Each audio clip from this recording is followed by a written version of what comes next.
Bonjour à tous, heureux de vous retrouver. Hier, c'était la journée double étape de ce Tour de Normandie. Le matin, 61 km entre Forges-les-Eaux et Gaillon. Et l'après-midi, 100 km entre Aubois et Elbeuf. Est-ce que Jérôme Cousin a gardé son maillot jaune? Est-ce qu'il y a eu des sprints ou des échappées? Vous saurez tout dans ce résumé concocté par Pierre Jean-Vergne. Dès 9h, les coureurs se sont élancés pour une mini-étape entre Forges-les-Eaux et Gaillon. Une étape très rapide, 48 km/h de moyenne. Le leader, Jérôme Cousin, est dans le peloton. À l'avant, 5 hommes se sont échappés et ils iront jusqu'au bout.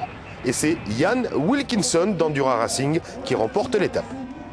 L'après-midi, ça repart pour 100 km entre Aubevoie et Elbeuf. Jérôme Cousin a sauvé son maillot jaune, mais désormais il ne compte plus qu'1 minute 26 d'avance au général. En ce début de course, le peloton voyage collectif, la moindre tentative d'échapper est tout de suite rattrapée. Il a dit, oh là, voilà arrivé le peloton. Une certaine monotonie s'installe. 2 hommes, toutefois, se démarquent à 30 km de l'arrivée. C'est bien senti, ils partent s'installer en tête de course. Un 3e larron va les rejoindre. Ensemble, ils vont tenter de franchir la ligne loin du peloton. Un vœu pieux. Le peloton emmené par le leader parvient à les croquer. Ce sera donc une arrivée massive au sprint. Au final, le néerlandais Jori Avik du team de Rijke remporte l'étape.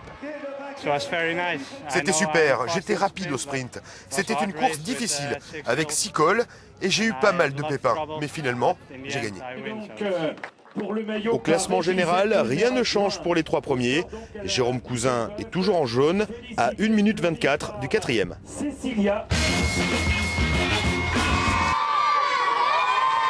Ce n'est pas la caravane du Tour de France, mais quand elle passe dans un village à l'heure de la récré, c'est tout comme.